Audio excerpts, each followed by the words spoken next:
11절 만일 그들이 자기들이 행한 모든 일을 부끄러워하거든 너는 이 성전의 제도와 구조와 그 출입하는 곳과 그 모든 형상을 보이며 또 그 모든 규례와 그 모든 법도와 그 모든 율례를 알게 하고 그 목전에 그것을 써서 그들로 그 모든 법도와 그 모든 규례를 지켜 행하게 하라. 27절 이 모든 날이 찬 후 제8일과 그 다음에는 제사장이 제단 위에서 너희 번제와 감사제를 드릴 것이라. 그리하면 내가 너희를 즐겁게 받으리라. 주 여호와의 말씀이니라. 하나님께서 에스겔을 통하여서 보여주고 계시는 그 메시지는 하나님의 백성을 어떻게 회복시킬 것인가 하는 것입니다. 에스겔 전반부를 통해서 범죄한 하나님의 백성들을 심판하시고 또 중간에는 하나님의 백성을 대적하는 대적들을 어떻게 심판하실 것인지 보여주십니다.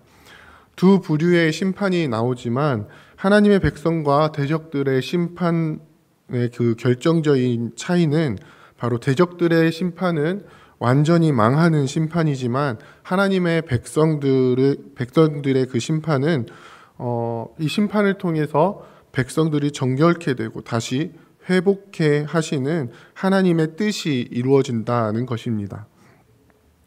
오늘 본문에서 에스겔 선지자가 성전의 동쪽 문에 섰을 때에 하나님의 영광이 돌아오시는 장면이 그려집니다.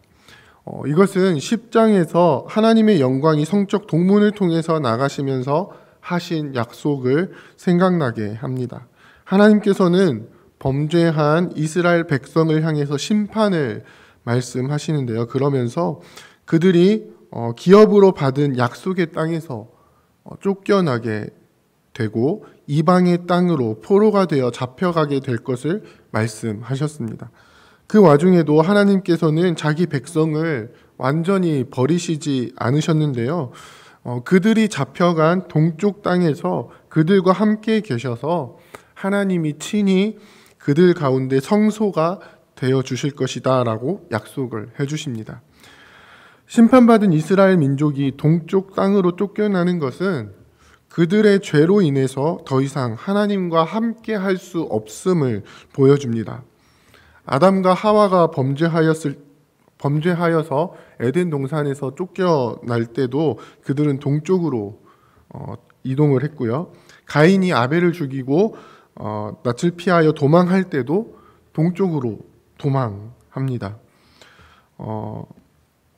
이스라엘 민족이 범죄하여 심판을 받고 약속의 땅에서 쫓겨날 때 마찬가지로 동쪽에 있는 나라 바벨론으로 이동하여서 포로로 잡혀가게 되는 것을 보여주고 있습니다. 반면에 하나님의 약속을 따라 하나님의 백성이 약속의 땅으로 들어가는 장면은 그 방향이 동쪽에서 서쪽으로 이동을 하게 됩니다. 아브라함이 갈대아 우르에서 부르심을 받고 하나님의 인도를 따라 가나안 땅으로 들어가는 장면도 이 동쪽에 있는 우르에서 서쪽에 있는 가나안 땅으로 들어가게 됩니다. 야곱이 애굽에서 죽었을 때에 장사를 하는 장면을 보면요, 요단 동편에서 가나안 땅으로 들어가는 장면을 보여줍니다. 마찬가지로 출애굽을 하는 장면에서도 이스라엘 민족은요, 요단 동편에 진을 치고 있다가 요단강을 건너서 서쪽에 있는 가나안 땅으로 들어가게 됩니다. 이처럼 범죄하여 약속의 땅을 떠나는 것과는 반대로 동쪽에서 서쪽으로 들어가는 것은 하나님의 약속을 따라 하나님의 나라가 이루어지는 장면을 보여주고 있습니다. 이러한 장면을 상징적으로 보여주는 장치가 바로 성전의 구조입니다. 성전에서 하나님의 임재가 있는 지성소는 가장 서쪽에 위치합니다. 그리고 지성소로 향하는 문은 동쪽에서 서쪽으로 나 있습니다. 그래서인지 이스라엘 민족이 심판을 받고 하나님의 영광이 떠나가실 때에는 하나님의 영광이 이 동문을 향해서 나가게 됩니다. 그리고 오늘 본문에서는 이 동문을 통해서 나가셨던 하나님의 영광이 다시 동문을 통해서 성전으로 들어가시는 모습을 보여줍니다. 동문으로 들어오시는 하나님의 영광은 이제 온전히 회복시키실 이스라엘의 모습을 다시 알려주십니다. 하나님의 처소가 되는 성전은 다시 거룩하게 되어져서 이스라엘의 모든 죄악을 제거하실 것입니다. 하나님이 거주하시는 처소에서 우상 숭배와 음행을 행하였던 이전의 왕들과 백성들로 다시는 하나님의 처소를 더럽히지 않으시리라 말씀하십니다. 이전의 백성들은 가증한 일을 행하여서 하나님의 이름을 더럽히고 심판을 받았지만 이제 앞서 행하였던 그들의 음란함과 그 왕들의 시체를 멀리 제거하여 그들이 다시 정결하게 되면 하나님께서는 그들 가운데 하나님께서 영원히 살 것이다라고 약속해 주십니다. 그들이 지켜 행해야 하는 법도는 성전을 통해서 알게 됩니다. 그 성전 가운데 하나님께서 거하시는데 그 하나님이 거하시는 성전의 꼭대기는 지극히 거룩하게 될 것입니다. 하나님께서 먼저 성전으로 들어오시고 이제 하나님의 백성이 완전히 회복되어 이 성전에 들어가게 될 것인데요. 그것을 위해서 하나님께서는 제단을 통해 온전한 속죄 제물을 드릴 것을 명령하십니다. 특히 이 속죄 제물은요, 7일 동안 드려지게 되는데 그 속죄 제물은 제단을 위한 제물이다라고 말씀하십니다. 하나님의 성전이 회복되고 그 영광이 회복된 이후에 가장 먼저 하시는 일이 바로 이 제단을 정결하게 하시는 일입니다. 제단이 먼저 정결하게 된 이후에 하나님의 백성들이 드리는 감사의 예물을 하나님께서 기뻐 받으실 것이다 라고 말씀하십니다. 제단은 하나님의 백성이 하나님 앞에 제사, 곧 예배를 드리는 장소입니다. 하나님의 성전이 회복되고 가장 먼저 언급하는 곳이 바로 이 제단인 이유는요, 이 제단이 정결하게 되지 못한다면 하나님의 백성들은 하나님 앞에 예배를 드리러 나오지 못하기 때문입니다. 하나님의 백성은 하나님을 예배하는 자들입니다. 모세가 이스라엘 민족을 출애굽시키기 위해서 바로에게 했던 말도 바로 이것이었습니다. 이스라엘 민족은 하나님을 예배하기 위해서 구별되어 부르심을 받은 자들이었습니다. 하나님께서는 심판을 통해서 다시 정결케 된 하나님의 백성들이 가장 먼저 하나님을 예배하러 오는 그 길목에 있는 이 제단을 정결하게 하심을 통해서 이 백성들과 하나님 사이에 막혀있던 담을 허무는 그 작업을 하신 것입니다. 하나님은 하나님의 백성을 통해서 예배 받으시는 일을 가장 기뻐하십니다. 사랑하는 부평교회 성도 여러분, 우리는 과연 예배하는 자들로 하나님 앞에 서 있습니까? 우리는 하나님을 예배하는 공동체로 세워지고 있습니까? 하나님께서는 하나님의 백성들을 하나님의 성전으로 세우십니다. 고린도전서 3장을 통해서 우리는 우리 자신이, 그리고 우리가 속해 있는 이 공동체인 교회가 바로 하나님의 집이며 하나님께서 거하시는 성전이 된다는 것을 분명하게 배웠습니다. 하나님의 성전인 우리는 항상 거룩함을 유지해야 된다라는 것을 분명하게 배웠습니다. 하나님이 거하시는 거룩한 성전에서 이루어져야 하는 이 가장 중요한 일은 바로 하나님을 예배하는 일입니다. 하나님께서는 하나님의 백성을 통해서 예배 받으시기 위해서 그 백성들을 부르셨고요, 회복시키시고 정결케 하십니다. 그리고 정결케 된 백성들을 통해 예배 받으시는 일을 기뻐하십니다. 우리는 과연 하나님 앞에 온전한 예배자로 나아가고 있습니까? 하나님을 예배하는 공동체로 부르심을 받았는데 우리 공동체를 통해서 하나님의 이름이 온전히 높아지고 있습니까? 우리의 예배하는 삶을 통해서 하나님의 나라가 온전히 이루어지고 있습니까? 이 예배라는 것을 협소한 의미로 생각을 한다면은 우리가 주일날 혹은 수요일날, 금요일날 혹은 지금처럼 새벽 시간에 이 때를 정해놓고 모이는 모임으로 생각할 수 있을 것입니다. 하지만 하나님께서는 하나님의 백성들의 모든 삶을 통해서 모든 삶의 그 순간 속에서 예배 받으시기를 원하십니다. 그리고 그것을 통해서 그들이 하나님께 속해 있는 백성임을 나타내기를 원하십니다. 그것을 위해서 하나님께서는 그 백성들을 친히 성전으로 삼아 주셨고요. 그 안에 내주하고 계신 것입니다. 하나님의 백성들 자신이 하나님이 거하시는 성전이 되어서 더 이상 하나님과 동떨어져 있는 삶을 사는 것이 아니라 하나님과 늘 동행하면서 하나님을 예배하는 삶을, 그리고 하나님께서 거하시는 거룩한 모습을 온전히 나타내 보이며 살아가기를 원하고 계신 것입니다. 그러한 예배의 삶을 우리가 함께 살아내기를 원합니다. 언제 어디에서든 어떤 순간이든 또 어떤 상황이든 우리를 통해서 하나님이 예배 받으시는 예배의 삶을 하나님께 온전히 드리기를 원합니다. 그래서 우리의 삶이 더 이상 이 세상에 속해 있는 것이 아니라, 바벨론에 속해 있는 것이 아니라, 우상들에게 속해 있는 것이 아니라 오직 하나님께만 속해 있는 속해 있다는 그 사실을 온전히 나타내 보이는 우리가 되기를 원합니다.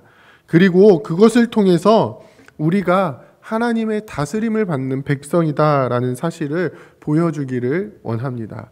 에스겔서를 통해서 말씀하시는 우리 안에 부드러운 마음을 허락해 주시고 우리 안에 그 율례와 규례를 새겨 주셔서 그 법도를 지켜 행하게 하시는, 마찬가지로 오늘 11절에서도 말씀하시는 것처럼 모든 규례와 그 모든 법도와 그 모든 율례를 알아 지켜 행해서 우리를 다스리시고 이끄시는 분이 하나님이심을 분명하게 나타내 보이는 우리가 되기를 원합니다. 그리고 그러한 삶을 통해서 정말 거룩함을 유지하며 하나님과 늘 동행하는, 하나님을 예배하는 거룩한 삶을 살아내시는 저와 여러분들이 다 되시기를 주님의 이름으로 부탁드립니다. 함께 기도하겠습니다. 이제 오늘 받은 말씀으로 함께 기도하겠습니다. 주께서 영광으로 임재하시는 하나님의 성전으로 그 영광의 주님께서 함께 하시는 백성으로 온전히 회복되는 은혜를 누리게 하옵소서. 하나님의 말씀을 통해 율례와 규례와 법도를 배우게 하시고 그것들을 지켜 행함으로 하나님의 다스림을 받는 백성의 모습을 드러낼 수 있도록 성령 하나님 도와주옵소서.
이제 개인의 기도 제목을 가지고 하나님 앞에 기도하시기 바랍니다.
수고하셨습니다.